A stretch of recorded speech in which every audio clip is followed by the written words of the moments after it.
Hello friends, प्रीति ma'am's academy में आपका स्वागत है। फ्रेंड्स, आज के इस वीडियो में हम सॉल्व करेंगे पार्टनरशिप फाइनल अकाउंट का क्वेश्चन नंबर 7। इस क्वेश्चन में आप एक न्यू एडजस्टमेंट सीखने के लिए मिलेगा आपको, that is adjustment of unrecorded sales, यानी कि सेल्स हो जाता है लेकिन उसका एंट्री ट्रायल बैलेंस में रह गया है, तो ऐसा न्यू एडजस्टमेंट आपको सीखने के लिए मिलेगा। और ये क्वेश्चन जरा इंटरेस्टिंग है और क्वेश्चन पढ़ के आप खुश हो जाएंगे। अब क्वेश्चन पढ़ के क्यों खुश होंगे ये तो क्वेश्चन पढ़ने के बाद ही पता चलेगा। तो चलिए हम क्वेश्चन को पहले पढ़ लेते हैं। तो फ्रेंड्स, चलिए हम क्वेश्चन का हेडिंग पढ़ लेते हैं। तो क्वेश्चन नंबर 7 जो कि आपको दिया है पेज नंबर 59 पे, तो यहाँ क्या दिया है, Satish and Pramod are partners. Partners का नाम क्या है, Satish and Pramod. Prepare trading account and profit and loss account for the year 31 मार्च 2019।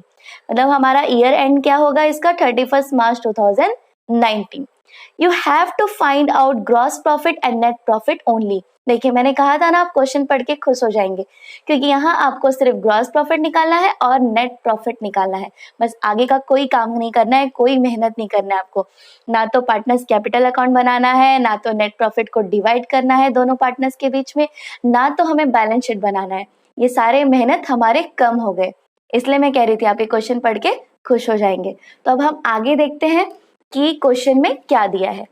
तो देखिए यहाँ पे, अब एक चीज मैं आपको बता दूं, जब मैंने लास्ट वीडियो में भी आपको कहा था कि कुछ बच्चे क्या करते हैं, यहाँ पे टिक करके लेते हैं कि हाँ स्टॉक कहाँ जाएगा, TDR, फिर यहाँ परचेसेस के आगे लिखेंगे TDR, यहाँ पे सब ऐसे एक एक करके, और उसमें वो 10 to 15 मिनट्स ऐसे ही वेस्ट कर देते हैं।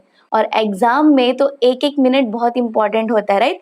इतना टाइम होता है कि हमारे पास कि 10 और 15 मिनट्स हम ऐसे वेस्ट करें, क्योंकि ये जो पूरा एंट्रीज है ये जब हम पोस्ट करेंगे उस वक्त तो हम एक एक करके देखेंगे पोस्ट करते वक्त, तो अभी लिखने की क्या जरूरत है, राइट। तो इसलिए पहले हम नहीं लिखते हैं, हम डायरेक्टली क्या करते हैं, एडजस्टमेंट देखते हैं और एडजस्टमेंट को टिक करते हैं, और ये जब हम पोस्टिंग करेंगे तभी देख लेंगे। ओके, तो इससे हमारा टाइम भी बच जाएगा।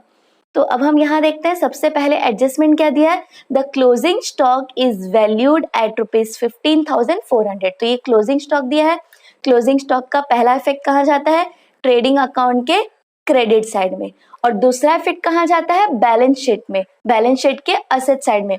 लेकिन इस क्वेश्चन में हमें बैलेंस शीट नहीं बनाना है, इसलिए मैं सिर्फ TCR ही लिख रही हूँ। ओके, उसके बाद नेक्स्ट एडजस्टमेंट है आउटस्टैंडिंग वेजेस ₹500। तो ये आउटस्टैंडिंग वेजेस है, तो वेजेस को हमें टिक करना होगा। वेजेस यहाँ दिया है, यहाँ पर हम टिक कर लेते हैं, और ये क्या होगा, एड इन वेजेस। वेजेस में क्या हो जाएगा, ऐड हो जाएगा। और इसका सेकेंड इफेक्ट कहाँ जाता है, लायबिलिटीज में, बैलेंस शीट के लायबिलिटी साइड में। लेकिन हम बैलेंस शीट नहीं बनाने वाले हैं, तो सिर्फ एक ही इफेक्ट जाएगा, इसलिए मैंने सिर्फ एक ही लिखा है, एड इन वेजेस। उसके बाद नेक्स्ट एडजस्टमेंट है create provision for bad debts ₹800 and maintain RDD 3% on sundry debtors. तो ये क्या है, न्यू बैड डेब्ट्स है, और ये क्या है, न्यू RDD है। ये न्यू बैड डेब्ट्स और ये न्यू RDD, ठीक है। तो इसका पोस्टिंग कहाँ जाता है, जो हम बैड डेब्ट्स का फॉर्मेट बनाते हैं, और डेटर्स का पिछले वीडियोस में भी आपने देखा होगा, पिछले सम्स जो हमने किए थे 1 2 क्वेश्चन नंबर 1 2 3 4 पूरा 6 तक जो हमने किया था, उन सब में मैंने फॉर्मेट बनाया है, राइट। और इसके एडजस्टमेंट के ऊपर अलग से एक वीडियो भी बनाया है, वो भी आप देख सकते हैं। तो वो फॉर्मेट में जाएगा, एक तो कहाँ डेटर्स के फॉर्मेट में जाता है और एक बैड डेब्ट्स के फॉर्मेट में जाता है। बैड डेब्ट्स के फॉर्मेट में ऐड होता है और डेटर्स के फॉर्मेट में ये दोनों क्या होता है, माइनस होता है। लेकिन यहाँ इस क्वेश्चन में हमें बैलेंस शीट नहीं बनाना है, यानी कि डेटर्स एंटर नहीं करना है, तो सिर्फ कहाँ जाएगा, ये प्रॉफिट एंड लॉस के डेबिट में बैड डेब्ट्स वाले फॉर्मेट में जाएगा। तो इसके लिए तो हमें कुछ भी टिक करने की जरूरत नहीं है, डायरेक्टली फॉर्मेट में चला जाएगा। ओके, अब नेक्स्ट एडजस्टमेंट देखते हैं। Goods of ₹1,800 distributed as free sample. 1,800 rupees का गुड्स क्या किया, फ्री सैंपल के लिए, free as a free sample distribute कर दिया। हम ये फ्री में डिस्ट्रीब्यूट क्यों करते हैं एज अ फ्री सैंपल, अपने गुड्स को प्रमोट करने के लिए, गुड्स की एडवर्टाइजमेंट करने के लिए हम फ्री में देते हैं कस्टमर्स को, ताकि वो इसे यूज करें और उन्हें पता चले कि गुड्स अच्छा है या कैसा है, और फिर बाद में वो परचेस करें। तो ये जो फ्री सैंपल में क्या होता है, जब हम गुड्स डिस्ट्रीब्यूट करते हैं तो गुड्स बिजनेस से बाहर जाता है, राइट, बिजनेस से बाहर जाता है। तो जब भी गुड्स बिजनेस से बाहर जाएगा तो उसका एक इफेक्ट कहाँ जाएगा, ट्रेडिंग अकाउंट के क्रेडिट साइड में। क्योंकि ये क्या करता है, हमारे स्टॉक को, जो हमारा गुड्स है, ओपनिंग स्टॉक जो है उसको क्या करता है, लेस करता है, कम करता है, ठीक है।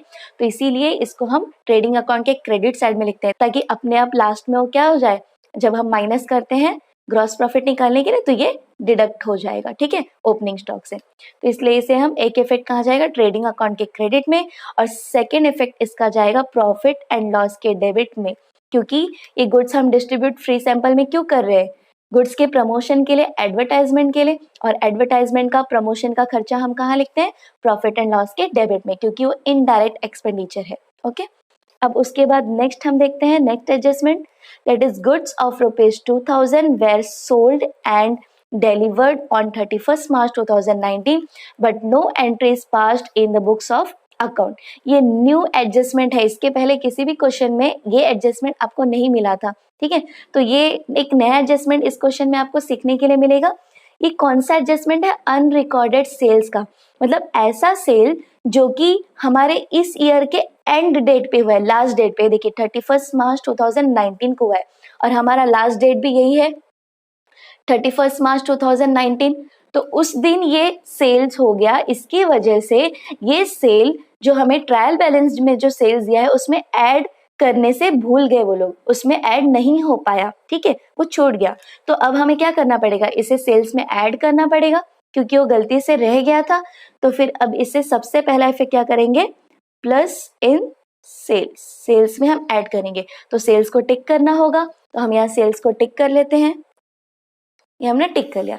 और इसका दूसरा इफेक्ट कहाँ जाता है, ये दूसरा इफेक्ट इसका जाता है प्लस इन डेटर्स, डेटर्स में ऐड होता है, लेकिन हम बैलेंस शीट नहीं बनाने वाले इस क्वेश्चन में, हमें नहीं बोला है बनाने के लिए, तो ये वाला जो इफेक्ट है ये तो हम पास नहीं करेंगे, ठीक है।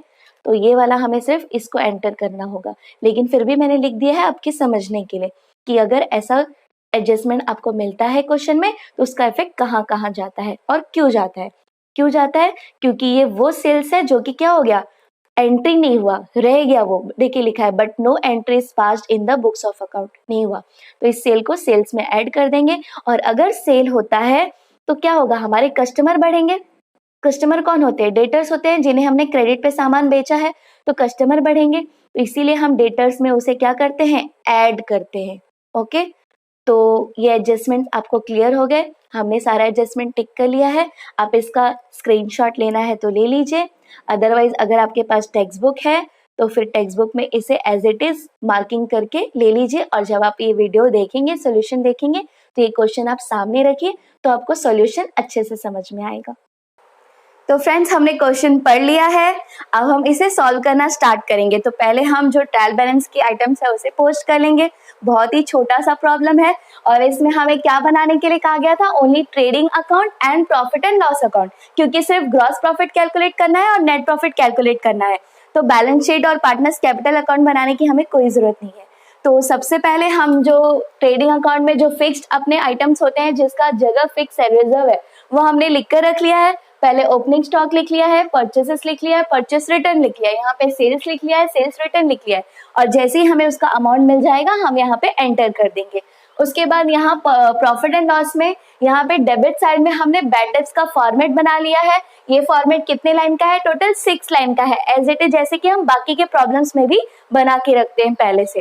तो इसमें बैड डेब्ट्स वाले सारे एडजस्टमेंट्स यहाँ आ जाएंगे। तो अब हम क्वेश्चन स्टार्ट करते हैं सॉल्व करना। तो सबसे पहले हमें दिया है स्टॉक ऑन 1/4/2018, वहां पे 218 लिखा है, वहां पे 2018 होगा, यानी कि 2018 होगा। ओके, तो ये स्टॉक ओपनिंग स्टॉक है, ओपनिंग स्टॉक का हमने नाम पहले से लिखा है, यहाँ पे हम अमाउंट पुट कर देंगे। तो अमाउंट कितना है, 8700। उसके बाद हमें दिया है परचेसेस, तो परचेसेस का भी हमने नाम यहाँ लिख कर रखा है। अब हम अमाउंट एंटर करेंगे, अमाउंट दिया 18,300, तो यहाँ हम लिखेंगे 18,300। उसके बाद हमें दिया है वेजेस, तो वेजेस भी कहाँ जाता है, ट्रेडिंग अकाउंट के डेबिट साइड में ही जाता है, प्रोडक्शन रिलेटेड एक्सपेंडिचर है, तो हम यहाँ लिख देंगे ट्रेडिंग अकाउंट के डेबिट में टू वेजेस, और इस पे एडजस्टमेंट है तो अमाउंट हम इनर कॉलम में लिखेंगे और 1 लाइन लीव कर देंगे। उसके बाद हमें दिया इंश्योरेंस। तो इंश्योरेंस क्या है? इनडायरेक्ट एक्सपेंडिचर है, क्योंकि इसका प्रोडक्शन से कोई लेना देना नहीं है। तो वो आइटम्स जिसका प्रोडक्शन से कोई लेना देना नहीं होता है, ऐसे एक्सपेंडिचर को हम इनडायरेक्ट एक्सपेंडिचर कहते हैं। तो ये प्रॉफिट एंड लॉस के डेबिट में जाता है। तो हम यहाँ लिखेंगे टू इंश्योरेंस। इंश्योरेंस हमें दिया है 800, तो यहाँ पे लिख देंगे हम 800। उसके बाद हमें दिया है अनप्रोडक्टिव वेजेस। ये पहले भी क्वेश्चंस में आए थे, अनप्रोडक्टिव वेजेस। अगर प्रोडक्टिव वेजेस दिया होता है, यानी कि वो उनका वेजेस है, वो वर्कर का वेजेस है जो कि कहाँ काम करते हैं? फैक्ट्री में, ठीक है, प्रोडक्शन से रिलेटेड काम करते हैं, गुड्स प्रोड्यूस करने में काम करते हैं। तो उन्हें जो हम वेजेस देते हैं उसे हम प्रोडक्टिव वेजेस कहते हैं। और ऐसे वर्कर्स जो कि प्रोडक्शन में काम नहीं करते, गुड्स प्रोड्यूस करने से उनका कोई लेना देना नहीं है, वो दूसरा काम करते हैं, जैसे कि मान लीजिए ऑफिस में जो हाउसकीपिंग है, या फिर मान लीजिए कुछ रिपेयर करने के लिए कोई वर्कर आया है, तो ऐसे वर्कर को जो हम वेजेस देते हैं उसे हम क्या कहते हैं? Unproductive wages. तो अनप्रोडक्टिव वेजेस जो है प्रोडक्शन से रिलेटेड खर्चा नहीं है। तो प्रोडक्शन से रिलेटेड खर्चे जो होते हैं वही सिर्फ ट्रेडिंग अकाउंट के डेबिट में जाते हैं। प्रोडक्शन से रिलेटेड या फिर परचेसेस से रिलेटेड जो एक्सपेंडिचर होते हैं, या फिर फैक्ट्री रिलेटेड जो एक्सपेंडिचर होते हैं, वही सिर्फ ट्रेडिंग अकाउंट के डेबिट में जाते हैं। उसके अलावा जो जनरल एक्सपेंडिचर जितना भी होता है, या ये अनप्रोडक्टिव वेजेस, ये भी क्या है? इनडायरेक्ट एक्सपेंडिचर है, इसका भी प्रोडक्शन से कोई लेना देना नहीं है। तो ऐसे सारे एक्सपेंडिचर कहाँ जाते हैं? प्रॉफिट एंड लॉस के डेबिट में। तो हम यहाँ लिखेंगे टू अनप्रोडक्टिव वेजेस।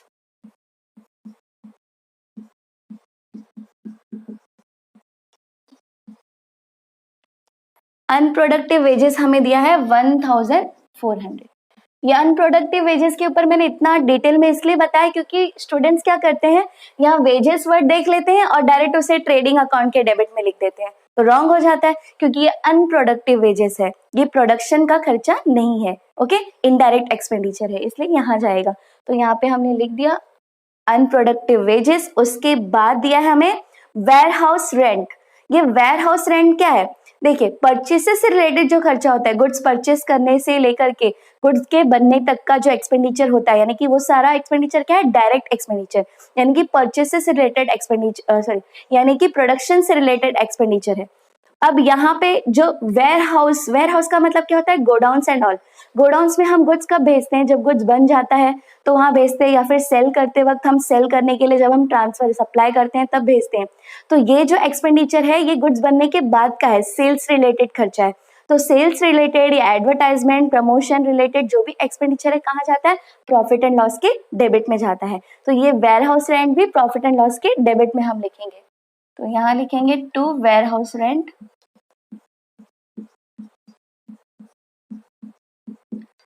कितना दिया है हमें? 600, यहाँ लिखेंगे 600। उसके बाद हमें दिया है कैरेज आउटवर्ड। तो कैरेज आउटवर्ड यानी कि गुड्स जब प्रोड्यूस हो जाता है उसके बाद सेल करने के लिए जब बिजनेस से हम भेजते हैं मार्केट में, ठीक है, तो उसे हम कहते हैं कैरेज आउटवर्ड। तो यानी कि वो सेल्स रिलेटेड एक्सपेंडिचर है, और मैंने अभी कहा सेल्स रिलेटेड एक्सपेंडिचर कहाँ जाता है? प्रॉफिट एंड लॉस के डेबिट में। अगर कैरेज इनवर्ड होता है तो कहाँ जाता है? ट्रेडिंग अकाउंट के डेबिट में, क्योंकि वो परचेसेस के वक्त जो हम गुड्स बिजनेस के अंदर लाते हैं, फैक्ट्री के अंदर लाते हैं, उसका भाड़ा होता है, उसका फेयर होता है। ओके, तो वो ट्रेडिंग अकाउंट के डेबिट में जाता है क्योंकि वो परचेसेस से रिलेटेड एक्सपेंडिचर होता है। लेकिन अगर कैरेज आउटवर्ड दिया है, मतलब वो सेल्स रिलेटेड एक्सपेंडिचर है, तो फिर वो यहाँ जाएगा प्रॉफिट एंड लॉस के डेबिट में। तो हम यहाँ लिखेंगे to carriage outward. Carriage outward हमें दिया है 1200, तो ये हमने लिख दिया कैरेज आउटवर्ड। उसके बाद दिया है सेल्स रिटर्न। तो सेल्स रिटर्न हमने देखिए ऑलरेडी यहाँ सेल्स से माइनस होता है सेल्स रिटर्न, तो हमने यहाँ पहले से ही लिख करके रखा है, तो यहाँ पे हम अमाउंट एंटर कर देंगे। सेल्स रिटर्न का अमाउंट हमें दिया है 600, तो वो हम लिख देंगे, तो यहाँ लिख देंगे 600 और इसे हम ब्रैकेट में लिखेंगे क्योंकि ये हमें सेल्स से माइनस करना है। उसके बाद नेक्स्ट हमें दिया है एक्सपोर्ट ड्यूटी। तो ये एक्सपोर्ट से रिलेटेड एक्सपेंडिचर है। एक्सपोर्ट क्या करते हैं? एक्सपोर्ट कब करते हैं? जब हमें सेल करना होता है गुड्स फॉरेन कंट्रीज में, तब हम एक्सपोर्ट करते हैं, मतलब ये सेल्स रिलेटेड एक्सपेंडिचर है। तो सेल्स रिलेटेड सारे एक्सपेंडिचर कहाँ जाते हैं? प्रॉफिट एंड लॉस के डेबिट में। और परचेसेस रिलेटेड एक्सपेंडिचर कहाँ जाते हैं? ट्रेडिंग अकाउंट के डेबिट में। तो अब ये एक्सपोर्ट ड्यूटी हम यहाँ लिखेंगे to export duty.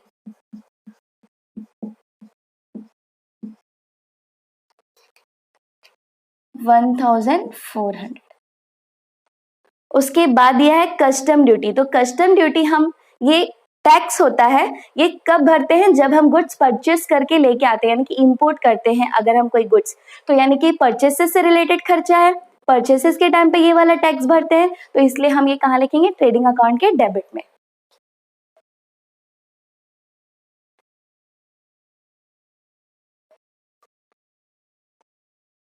Custom duty कितना दिया हमें, 800।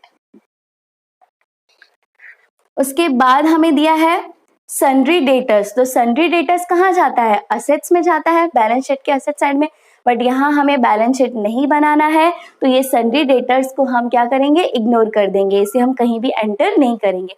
उसके बाद दिया इन्वेस्टमेंट। तो इन्वेस्टमेंट भी असेट होता है, हमारे लिए क्या है, ये असेट है, तो इसके लिए भी सेम वही चीज, हमें बैलेंस शीट नहीं बनाना है, तो इन्वेस्टमेंट की भी एंट्री कहीं नहीं जाएगी, इसे भी हम इग्नोर करेंगे। उसके बाद दिया है फैक्ट्री रेंट। तो ये फैक्ट्री रिलेटेड खर्चा है, फैक्ट्री का रेंट है, तो फैक्ट्री रिलेटेड सारे एक्सपेंडिचर कहाँ जाते हैं, ट्रेडिंग अकाउंट के डेबिट में, तो हम ये फैक्ट्री रेंट भी वहीं पे लिखेंगे। ओके, तो यहाँ लिखते हैं to factory rent.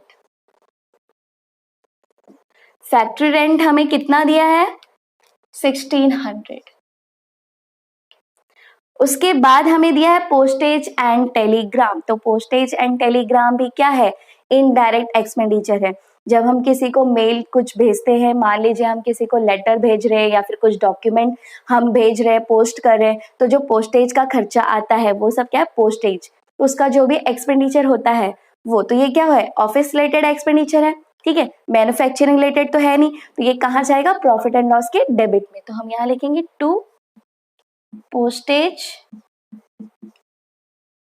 And Telegram 400।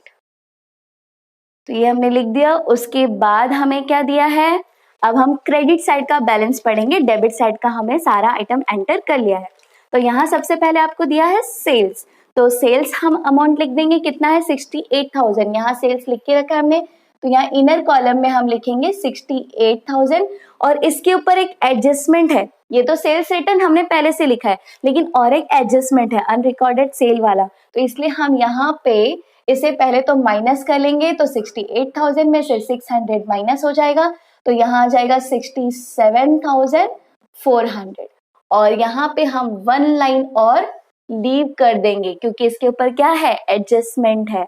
Okay, अब इसके बाद क्या दिया है हमें, डिविडेंड। डिविडेंड क्या होता है, इनकम होता है।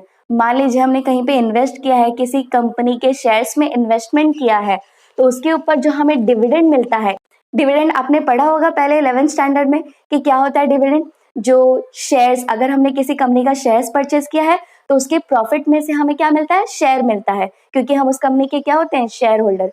तो वो जो शेयर मिलता है प्रॉफिट में से, उसी को हम क्या कहते हैं, डिविडेंड।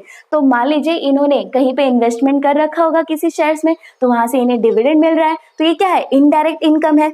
सेल्स से तो इनकम मिला नहीं है, सेल्स से जो इनकम होता है वो डायरेक्ट इनकम होता है, उसके अलावा बाकी और कहीं से इनकम आ रहा है तो इनडायरेक्ट इनकम होता है, तो ये इनडायरेक्ट इनकम है। ओके, डिविडेंड से जो आ रहा है, तो ये कहाँ, इनडायरेक्ट इनकम हम सारा कहाँ लिखते हैं, प्रॉफिट एंड लॉस के क्रेडिट साइड में, तो हम यहाँ लिखेंगे ये, लेकिन ऊपर से हम 1 लाइन लीव करके लिखेंगे, क्योंकि 1 लाइन यहाँ क्यों छोड़ेंगे हम, यहाँ जो हमें ग्रॉस प्रॉफिट अगर आएगा तो वो हमें यहाँ लिखने के लिए जगह चाहिए, इसलिए। उसी तरह हम यहाँ भी 1 लाइन लीव करते हैं, क्योंकि अगर बाय चांस ग्रॉस लॉस आ गया तो वो हमें यहाँ लिखना होता है, इसलिए, ठीक है। तो यहाँ पे 1 लाइन लीव करके हम लिखेंगे बाय डिविडेंड। तो डिविडेंड हमें कितना दिया है, डिविडेंड दिया है 2000, तो यहाँ लिख देंगे 2000। अब नेक्स्ट एडजस्टमेंट हमें क्या दिया है, परचेसेस रिटर्न। तो परचेसेस रिटर्न तो परचेस से माइनस होता है, यहाँ हमने पहले से लिख करके रखा है परचेसेस रिटर्न, तो यहाँ पे हम अमाउंट लिख देंगे, कितना है, 500। तो ये 500 लिखेंगे, और इससे भी हम क्या करेंगे, इसमें से लेस कर लेंगे, तो ये कितना आ जाएगा, तो अमाउंट आ गया 17,800। ओके, ये माइनस करने के बाद उसके बाद हमें क्या दिया हुआ है, उसके बाद हमें दिया है सन्ड्री क्रेडिटर्स। तो सन्ड्री क्रेडिटर्स कहाँ जाता है, लायबिलिटीज में जाता है, ये हमारा लायबिलिटी होता है, लेकिन हमने यहाँ बैलेंस शीट नहीं बनाया है, तो क्रेडिटर्स को भी हम क्या कर देंगे, इग्नोर कर देंगे। ओके, अब नेक्स्ट दिया है 10% बैंक लोन। ये 10% बैंक लोन जो है, लोन कहाँ जाता है, ये भी लाइबिलिटीज में ही जाता है, किसी भी तरह का लोन हो लाइबिलिटीज में ही जाता है। तो ये लोन भी लाइबिलिटी तो हमने बनाई नहीं है बैलेंस शीट, तो इसे भी हम इग्नोर करेंगे। लेकिन यहाँ पे आपको 10% भी साथ में दिया हुआ है।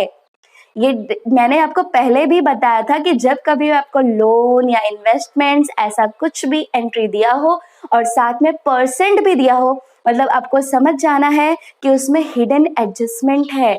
ओके, तो यहाँ बैंक लोन में भी क्या है, हिडन एडजस्टमेंट है, 10% दिया है ना इसलिए।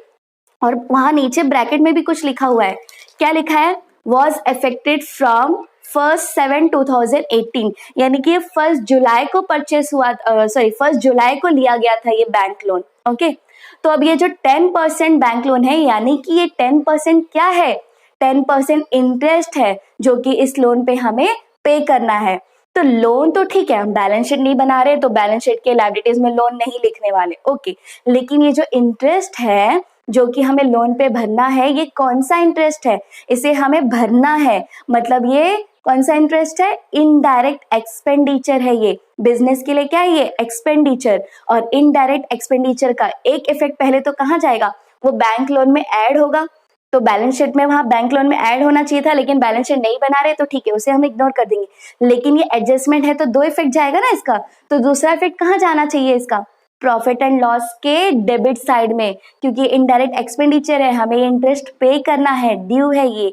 ठीक है, तो यहाँ ठीक है, वहां तो आपने इग्नोर कर दिया, लेकिन यहाँ तो उसका इफेक्ट पास करना है, तो इसीलिए हम इसे अभी कैलकुलेट करेंगे और अभी वो देखेंगे इंटरेस्ट कितना हो रहा है, और हम अभी यहाँ लिख के लेंगे, क्योंकि लास्ट में जब हम एडजस्टमेंट देखेंगे तो हिडन एडजस्टमेंट है ना, छूट जाता है हमसे, इसलिए हम ये अभी कर लेंगे। ओके, तो देखते हैं कितना आ रहा है। बैंक लोन हमें दिया कितना है, 8,000 दिया है। ओके, 8,000, तो यहाँ पे हम कर लेते हैं working note number 1, calculation of interest. Interest on bank loan भी आप लिख सकते हैं, वैसे भी वर्किंग नोट पे तो मार्क्स नहीं होता, आप शॉर्ट फॉर्म में लिख लीजिए। तो बैंक लोन कितना दिया है हमें, 8,000 दिया है, यहाँ हम लिख देंगे 8,000 इंटू कितना परसेंट बोला है हमें, 10%, तो इसका 10% निकालेंगे। लेकिन कितने मंथ्स पहले खरीदा, कितने मंथ्स पहले ये लोन लिया गया था, 1 जुलाई 2018। तो 1 जुलाई 2018 से लेकर के हमारा जो ईयर एंडिंग है 31 मार्च 2019, कितना मंथ्स होगा, 9 मंथ्स होगा। ओके, जुलाई अगस्त सितंबर ऐसे आप काउंट कर लेना, मार्च तक 9 मंथ्स होगा। तो यहाँ पे हम लिखेंगे 9 अपॉन, और टोटल मंथ्स कितने होते हैं 12, तो यहाँ पे हम लिखेंगे 12। अब हम इसे कैलकुलेट करेंगे तो ये 0 0 कैंसिल हो गया, और यहाँ पे आ जाएगा 3 3 जा 9, 3 4 जा 12, तो ये आ गया 600 रुपीज। ओके, तो इंटरेस्ट आ गया, लोन के ऊपर जो इंटरेस्ट है 10%, कितना आ गया 600। तो इसका इफेक्ट यहाँ जाएगा प्रॉफिट एंड लॉस के डेबिट साइड में, तो हम यहाँ लिख देंगे to interest on bank loan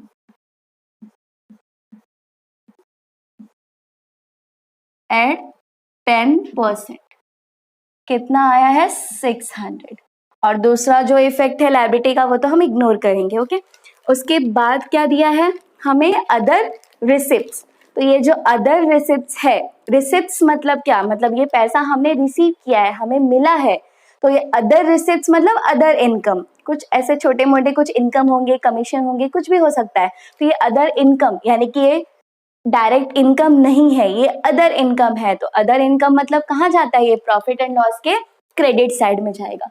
तो यहाँ हम लिखेंगे बाय अदर रिसिप्ट, कितना दिया है हमें 1000, तो हम यहाँ लिख देंगे 1000। ओके, तो सारा एंट्री हमने कर लिया है ट्रायल बैलेंस का। अब हम एडजस्टमेंट करेंगे। तो पहला एडजस्टमेंट हमें दिया है, the closing stock is valued at ₹15,400। तो क्लोजिंग स्टॉक का एक इफेक्ट कहाँ जाएगा, ट्रेडिंग अकाउंट के क्रेडिट में, और दूसरा कहाँ जाएगा, असेट्स में। तो असेट्स तो है नहीं, तो जो एक इफेक्ट है वो हम टीसीआर में लिख देते, तो यहाँ आ जाएगा बाय क्लोजिंग स्टॉक। और यहाँ मैंने थोड़ा स्पेस छोड़ करके लिखा है, क्योंकि यहाँ पे वो goods distributed as free sample वाला जो एंट्री है ना, वो क्लोजिंग स्टॉक के ऊपर आना चाहिए, क्योंकि क्लोजिंग स्टॉक यहाँ हमेशा लास्ट में दिखाया जाता है। ओके, क्योंकि हमें लास्ट में ही पता चलता है, इसलिए।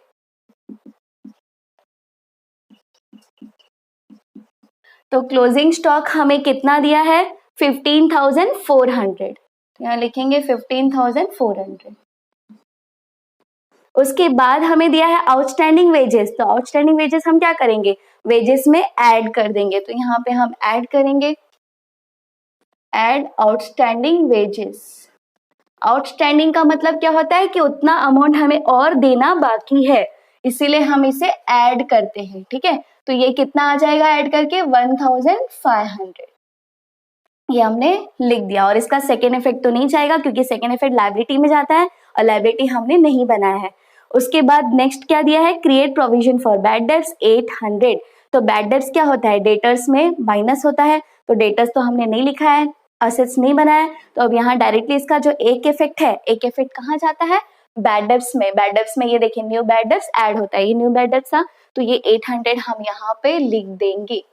और आपके ट्रायल बैलेंस में कहीं पे भी ओल्ड बैड डेब्ट्स नहीं दिया था, ये वाला बैड डेब्ट्स ट्रायल बैलेंस में दिया होता है, तो नहीं दिया था तो यहाँ डैश कर देंगे और सेम इसी अमाउंट को हम नीचे ले लेंगे। इसके बाद अब हमें क्या दिया है, न्यू बैड डेब्ट्स के बाद यहीं पे आगे दिया है and maintain RDD 3% on sundry debtors. ये क्या है, आरडीडी 3% कैलकुलेट करना है, किस पे कैलकुलेट करना है, सन्ड्री डेटर्स पे। तो सन्ड्री डेटर्स का अमाउंट हमें कितना दिया है 40,000 रुपीज, तो ये 3% हम किस पे कैलकुलेट करेंगे, ये 40,000 पे नहीं, 40,000 पे कैलकुलेट नहीं करना है, यही तो सारा झोल है, छोटा सा सम है लेकिन यहीं पे सारा प्रॉब्लम है। क्या करना है और कैसे करना है यहाँ पे मैं आपको कैलकुलेशन करके बताती हूँ। देखिए working note number 2, calculation of new RDD. सबसे पहले ये डेटर्स पे 3% निकालना है, लेकिन आपको ये बात पता होगा कि न्यू आरडीडी हम जितने भी एडजस्टमेंट्स होते हैं डेटर्स के ऊपर, वो सारा डिडक्शंस या फिर ऐड लेस जो भी करना है डेटर्स में, वो करने के बाद कैलकुलेट करते हैं, राइट। तो इसीलिए सबसे पहले तो हम यहाँ डेटर्स का अमाउंट लिखेंगे। डेटर्स हमें कितना दिया है 40,000 दिया है, ठीक है। अब इसमें हम क्या करेंगे, सबसे पहले ऐड करेंगे अनरिकॉर्डेड सेल्स। ये कहाँ दिया है हमें, देखिए फिफ्थ वाला एडजस्टमेंट जो दिया है, goods of ₹2,000 were sold and delivered on 31st March 2019 but no entry is processed in the books of account। तो इसका मैंने दो इफेक्ट कहाँ बोला था, एक तो सेल्स में ऐड हो जाएगा और दूसरा कहाँ ऐड बोला था मैंने, डेटर्स में ऐड होने वाला था वो, राइट। तो उसे हमें पहले ऐड करना पड़ेगा, तो हम यहाँ ऐड करेंगे ऐड अनरिकॉर्डेड सेल्स। तो कितना है वो 2,000, तो ये 2,000 हमें ऐड करना होगा, तो ये कितना हो जाएगा 42,000, ठीक है 42,000। अब ये 42,000 में से हमें ये जो बैड डेब्ट्स हमें दिया है, न्यू बैड डेब्ट्स अभी जो हमने देखा एडजस्टमेंट में, ये भी माइनस करना होगा। ये हम यहाँ पे लिखेंगे लेस न्यू बैड डेब्ट्स, तो यहाँ पे हम इसे माइनस करेंगे, तो यहाँ पे अमाउंट कितना बच जाएगा 41,200, 41,200। अब 41,200 पे इस अमाउंट पे 3% का आरडीडी कैलकुलेट होगा, तो इसका 3% हम कैलकुलेट करेंगे। 41,200 का 3% कितना होगा, ठीक है, तो ये हमने 0 0 कैंसिल कर दिया, तो ये कितना आ जाएगा 1,236 आ जाएगा। मतलब यहाँ पे न्यू आरडीडी जो है, न्यू आरडीडी कितना है 3% ऑफ डेटर्स, तो ये कितना आ जाएगा 1,236। अब इसे हमें लेस करने की जरूरत नहीं है क्योंकि हमें डेटर्स का तो एंट्री करना नहीं है, तो ये न्यू आरडीडी कैलकुलेशन करना था, तो ये हमने कैलकुलेट कर लिया। अब हम इसे पोस्ट कर देंगे 1,236 यहाँ पे न्यू आरडीडी 1,236, ठीक है।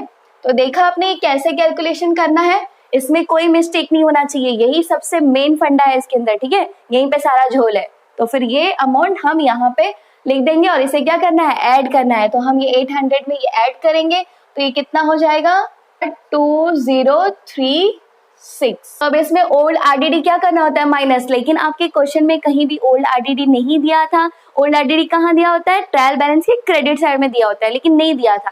तो अब हम यहाँ क्या करेंगे, डैश करेंगे और सेम यही अमाउंट को यहाँ पे ले लेंगे। ओके, उसके बाद जो हमारा लास्ट उसके बाद हमें कौन सा एडजस्टमेंट दिया है, goods of ₹1800 distributed as a free sample. तो ये goods distributed as free sample का कहाँ इफेक्ट जाएगा, पहला टीसीआर में। तो ये क्लोजिंग स्टॉक के ऊपर यहाँ हम लिखेंगे यहाँ हम लिखेंगे by goods distributed as free sample. कितना दिया है हमें, 1800। अब उसका सेकेंड इफेक्ट कहाँ पे जाएगा, ट्रेड प्रॉफिट एंड लॉस के डेबिट साइड में जाएगा। तब हम यहाँ लिखेंगे to goods distributed as free sample 1800। उसके बाद हमें नेक्स्ट एडजस्टमेंट दिया है, goods of ₹2000 were sold and delivered on 31 March 2019 but no entries passed in the books of accounts. तो ये हमने अभी वो जो डेटर्स में हमने ऐड किया था 2000, तो इसका इफेक्ट कहाँ जाना है, सेल्स में ऐड होना है, ये बाकी था। तो यहाँ पे हम लिख देते हैं ऐड, यहाँ पे हम क्या लिखेंगे, अनरिकॉर्डेड सेल्स, अनरिकॉर्डेड सेल्स 2000। अब इसे हम प्लस कर देंगे तो यहाँ आ जाएगा 69,400। ओके, तो ये सारा एडजस्टमेंट हमने एंटर कर दिया है। अब हम कैलकुलेट करेंगे ग्रॉस प्रॉफिट। तो ग्रॉस प्रॉफिट कैलकुलेट करने के लिए पहले हम क्रेडिट का टोटल निकालेंगे, फिर हम डेबिट का टोटल निकालेंगे, और अगर क्रेडिट साइड का टोटल ज्यादा होगा डेबिट साइड के टोटल से तो हमें क्या मिलेगा, ग्रॉस प्रॉफिट। और अगर डेबिट साइड का टोटल ज्यादा होगा क्रेडिट साइड का कम होगा तो हमें क्या मिलेगा, ग्रॉस लॉस। तो हम कैलकुलेशन कर लेते हैं। तो फ्रेंड्स ये हमने टोटल ले लिया है, क्रेडिट साइड का टोटल है 86,600 और डेबिट साइड का टोटल है 30,400। तो क्रेडिट साइड का टोटल ज्यादा है तो इसमें से हमने डेबिट का टोटल माइनस किया तो हमें मिल गया 56,200। तो ये क्या है, ग्रॉस प्रॉफिट। ये कैलकुलेशन आप रफ पेज पे करना या फिर ऐसे साइड में वर्किंग नोट करके करना, आपको दिखे इसलिए मैंने यहाँ पे किया है। ओके, तो जो टोटल हमें जो ग्रॉस प्रॉफिट मिला है ये हम यहाँ लिख देंगे। यहाँ पे हम लिखेंगे to gross profit carry down. अब जहां पे ये एंड होता है वहां पे उससे थोड़ा 2-3 लाइन ऊपर लिखना। ओके, तो कितना दिया है, 56,200। अब ये जो क्रेडिट साइड का टोटल जो ज्यादा था वो हम यहाँ दोनों साइड लिख देंगे। मैं थोड़ा ऊपर ही लिख देती हूँ।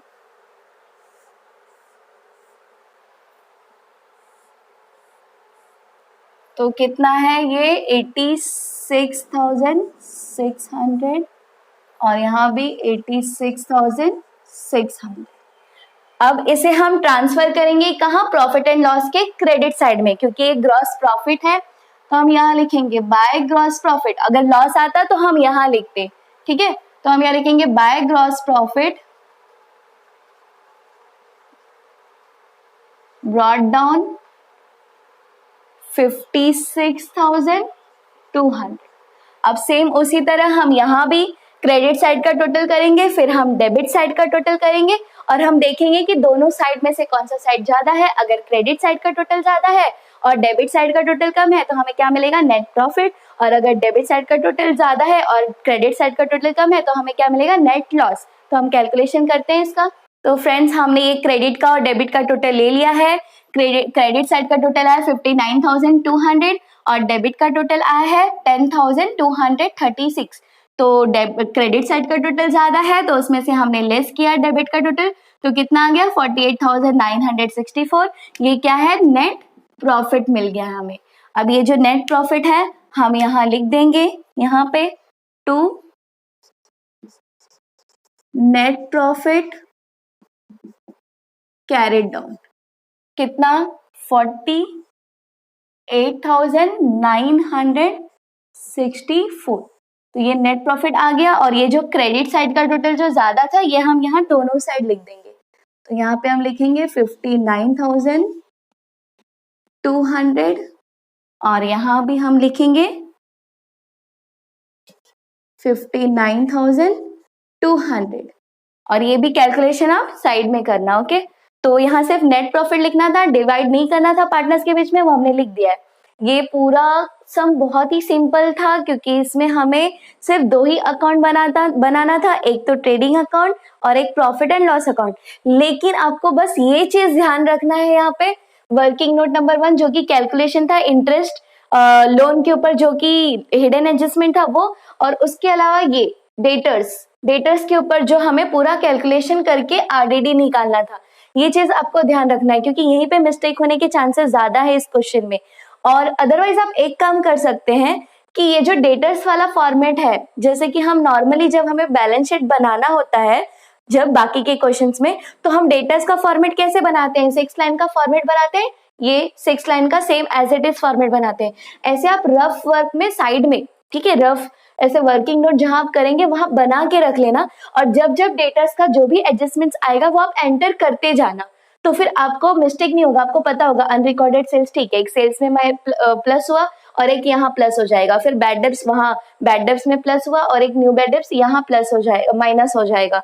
उसके बाद फिर न्यू आरडीडी, हम जो अमाउंट बचेगा उस पर कैलकुलेशन करेंगे, तो ये मिस्टेक नहीं होगा। इसलिए आप सिंपली क्या करना कि बाकी और कोई भी एडजस्टमेंट्स के लिए हमें बनाने की जरूरत नहीं है क्योंकि डेप्रिसिएशन वगैरह सब तो इजी है, डायरेक्ट कैलकुलेट करके आप वहां लिख सकते हैं।